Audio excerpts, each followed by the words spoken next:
Mekelle, the capital of the Tigray region in northern Ethiopia. For 2 years, this city was gripped by a civil war which has seen an estimated 600,000 killed and millions more displaced. But a peace deal signed in November between the Tigrayan People's Liberation Front and Ethiopia's federal government means signs of normality are beginning to return. During the war, Mekelle was under siege and many people starved. Now, with the siege broken, there are more products on the shelves. Power and internet connections have been restored, and on the streets, there is a new sense of optimism.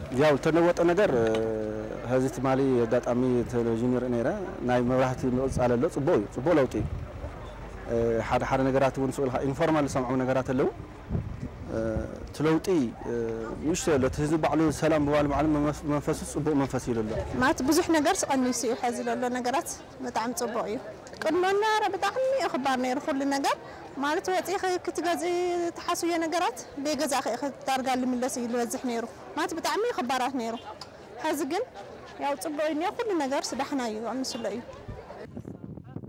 But no peace deal can erase the war's devastating impact. Outside of the city, this camp is home to around 50,000 internally displaced people, many of them children. They are fearful of returning home because they believe their lands might still be occupied by militia from neighboring Amhara region or the Eritrean army, both of which fought alongside the Ethiopian government during the conflict. Hagazi and his wife, Mebrat, fled their home in the west of Tigray when government and militia troops attacked their town over 2 years ago.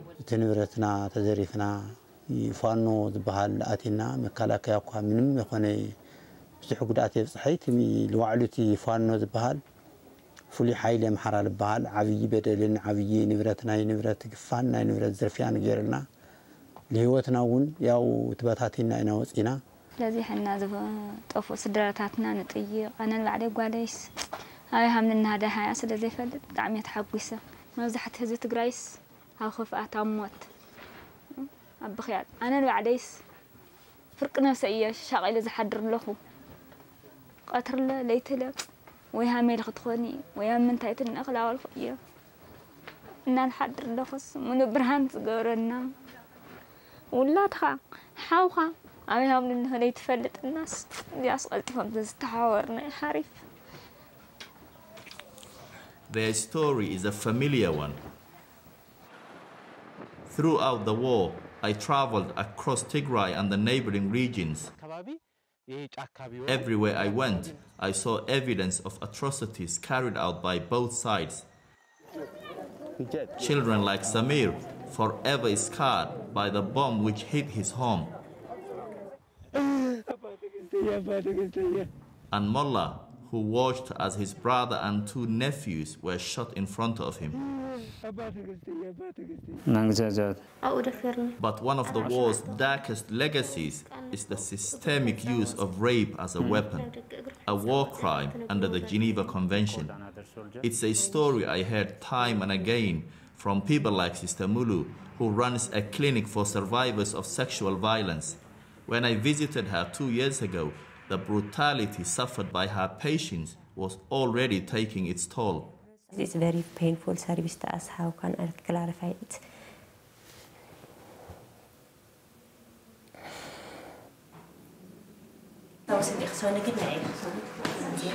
Now, 2 months after the peace deal was signed, medical supplies remain scarce and victims are still coming forward. For the past 2 months, we have more than 2,000 survivors are treated in our one-stop center in Eider Comprehensive Specialized Hospital. These are the tips of the iceberg. Most of our survivors, they can't get the opportunity to treat and get medical support because there is no services in the peripheries. Most of the hospitals and health centers are disorganized and stolen by those troops. They are not functional still. A patient comes to visit Sister Mulu. She says when the war started, troops from Amhara burnt her home and she fled with her elderly mother to a friend's house. A few months later, Eritrean troops arrived at the door.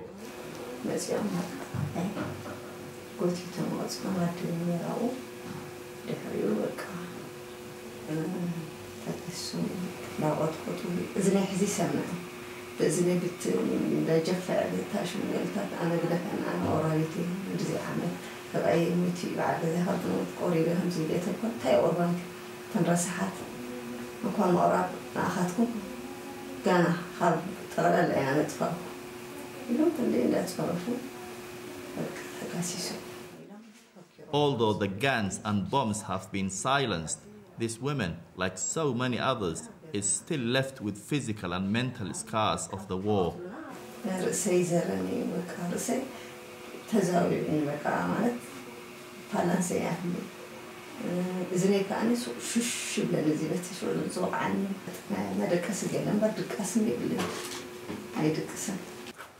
The survivors who come here receive treatment and counseling sessions, but there is one thing Sister Mulu can't provide: justice. The assailants get enough justice. We are treating our survivors, our Tigrayan people are treating by this situation. I hope after a time, justice are for our survivors. Here in Tigray, the peace is being observed. In the past days, the TPLF have begun handing over their weapons to the government, and troops from Eritrea and Amhara have been seen leaving. Elsewhere in the country, however, ethnic fighting continues.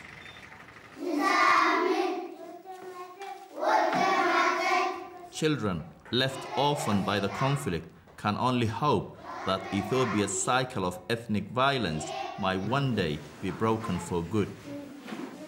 The war has already changed the direction of their lives forever, along with millions of others in the region. It will fall to their generation to ensure that peace in this part of the world is lasting.